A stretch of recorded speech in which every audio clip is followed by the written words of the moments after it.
Hi hello guys, ഇന്നൊരു പുതിയ വീഡിയോയിലേക്ക് സ്വാഗതം. ഞാൻ തനൂജ എന്ന് പറയുന്ന ഒരു വ്യക്തിയുടെ വീഡിയോ കണ്ടു. അപ്പോൾ എനിക്ക് തോന്നിയതാണ് ഒരു വീഡിയോ ചെയ്യണമെന്ന്. അതിൽ തനൂജ ക്യാഷ് ചോദിക്കുന്നുണ്ടായിരുന്നു. അതിന് തനൂജയുടെ അമ്മയ്ക്ക് എന്തോ കാലിന് എന്തോ ഒരു മുട്ടിന് തേയ്മാനം വന്ന് ഓപ്പറേഷത്തിനാണ് തനൂജ ക്യാഷ് ചോദിച്ചിട്ടുള്ളത്. അതിനൊരുപാട് കമൻറ്റുകൾ ഞാൻ കണ്ടു. തനൂജ ഇരന്ന് തിന്നുകയാണെന്നും ഇരന്ന് ചോദിക്കുകയാണെന്നും മേലനങ്ങി പണിയെടുത്തൂടെ എന്നൊക്കെയുള്ള ഒരുപാട് നെഗറ്റീവ് ആക്കിയിട്ടുള്ള ഒരുപാട് കമൻറ്റുകൾ ഉണ്ടായിരുന്നു. എനിക്ക് തോന്നുന്നു ഈ തനൂജ എന്ന് പറഞ്ഞ വ്യക്തി ആദ്യമായിട്ടാണ് ആൾക്കാരോട് ഇങ്ങനെ പൈസ ചോദിക്കുന്നത്. തനൂജ ഒരുപാട് ബുദ്ധിമുട്ടുകൾ പറഞ്ഞുകൊണ്ടാണ് പൈസ ചോദിക്കുന്നത്. പൈസ ചോദിക്കുന്നതിന് ഇരക്കുക എന്ന് തന്നെയാണ് പറയുക. പക്ഷെ ഒരുപാട് പേർ ഇതിനെ നെഗറ്റീവ് കമൻറ്റുകൾ ഒരുപാട് ഞാൻ കണ്ടു. അതിനുശേഷമാണ് ആ കമൻറ്റുകൾ വായിച്ചപ്പോഴാണ് എനിക്കൊരു വീഡിയോ ചെയ്യാൻ തോന്നിയത് തന്നെ. അത്രത്തോളം കമൻറ്റുകൾ ഇതിന് വന്നിട്ടുണ്ട്. കൂടാതെ വേറെ യൂട്യൂബർമാർ റിയാക്ഷൻ വീഡിയോയും ഇട്ടിട്ടുണ്ട്. അത്യാവശ്യം നല്ല റീച്ചുണ്ടെന്നും നല്ല രീതിയിൽ വരുമാനമുണ്ട്, ഇപ്പോൾ ഇരക്കേണ്ട ആവശ്യമില്ല, അവരുടെ ഇപ്പോഴത്തെ പരിസരം കണ്ടാലറിയാം, വലിയ ബുദ്ധിമുട്ടില്ല എന്നൊക്കെയാണ് തനൂജയ്ക്ക് നേരെയുള്ള വിമർശനങ്ങൾ. ഇതിലേറെ ഒരുപാടുണ്ട്. തനൂജയുടെ വീഡിയോ കണ്ടാലറിയാം അവർക്ക് ശാരീരികമായിട്ടുള്ള പല ബുദ്ധിമുട്ടുകളും ഉണ്ടെന്ന്. പിന്നെ മോളുടെ ചികിത്സ, മോൾക്കും അത്യാവശ്യം എന്തൊക്കെയോ അസുഖങ്ങളും കാര്യങ്ങളും ഒക്കെ ഉണ്ട്. തനൂജ ഒറ്റക്കാണ് ഇതെല്ലാം കൈകാര്യം ചെയ്യുന്നത്.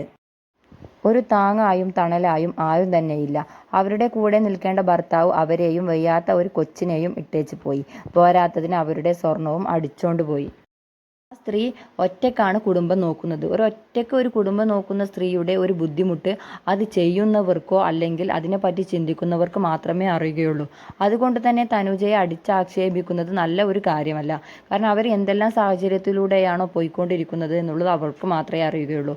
ഒറ്റക്കാണ്, താങ്ങായും തണലായും ആരും തന്നെ ഇല്ലാത്തത് കൊണ്ട് ഒറ്റക്കാണ് തനുജ എല്ലാ കാര്യങ്ങളും ഒറ്റക്കാണ് ചെയ്യുന്നത്. ഈ യൂട്യൂബ് വരുമാനം മാത്രമാണ്. ഒരുപാട് കമൻറ്റുകൾ ഗവൺമെൻറ് ഹോസ്പിറ്റലിൽ കാണിച്ചൂടെ, പൈസ ഇല്ലാത്തവർക്കാണ് പറഞ്ഞതാണ് ഗവൺമെൻറ് ഹോസ്പിറ്റൽ എന്നൊക്കെ പറയുന്നുണ്ട്. പക്ഷേ ഈ കൊച്ചിനെ വെച്ചുകൊണ്ട് തനൂജ ഒറ്റയ്ക്ക് അവിടെ എങ്ങനെയാണ് നിൽക്കുക? പോരാത്തതിന് വീഡിയോയാണ് അവരുടെ വരുമാനം, യൂട്യൂബാണ്. അപ്പോൾ വീഡിയോ അത്രയും ആളുകളുടെ ഇടയിൽ വെച്ച് ഈ ഒരു കൊച്ചിനെ നോക്കി എങ്ങനെ അവർ വീഡിയോ ഇടും? അപ്പോൾ അവർക്ക് സ്വാഭാവികമായിട്ടും പൈസ വരവ് നിൽക്കുകയാണല്ലോ ചെയ്യുക. അതൊക്കെ നമ്മൾ ചിന്തിക്കാതെ നമ്മൾ വെറുതെ അവരെ കുറ്റം പറയുന്നത് ശരിയാണോ? നമ്മുടെ നാട്ടിൽ ആദ്യമായിട്ടല്ല ഒരാൾ ക്യാഷ് ചോദിക്കുന്നത്. ബുദ്ധിമുട്ട് വരുമ്പോൾ ക്യാഷ് ചോദിക്കുന്ന ഒരുപാട് വ്യക്തികളുണ്ട്. അവരുടെ കുട്ടികൾക്ക് ഓപ്പറേഷനാണ്, ഇത്ര രൂപ വേണം എന്ന് പറഞ്ഞ് പല വീഡിയോകളും ഞാൻ കണ്ടിട്ടുണ്ട്. അതിന് സന്മനസ്സുള്ള ഒരുപാട് വ്യക്തികൾ അവരെ സഹായിക്കാറും അവരുടെ കാര്യങ്ങൾ നല്ല അന്തസ്സായിട്ട് തന്നെ നടത്താറുമുണ്ട്.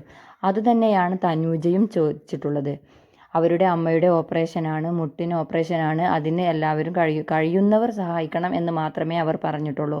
അവിടെ ഒരു തെറ്റുണ്ട് എന്ന് തോന്നിയിട്ടില്ല. അവർ പറഞ്ഞത് ന്യായമായ ഒരു കാര്യം തന്നെയാണ്. എത്രയോ പേർ അമ്മമാരെ ഉപേക്ഷിക്കുന്നു. ആ സ്ഥാനത്ത് തനൂജ സ്വന്തം അമ്മയുടെ ഓപ്പറേഷത്തിനാണ് പൈസ ചോദിക്കുന്നത്. അതിൽ എവിടെയാണ് തെറ്റ്?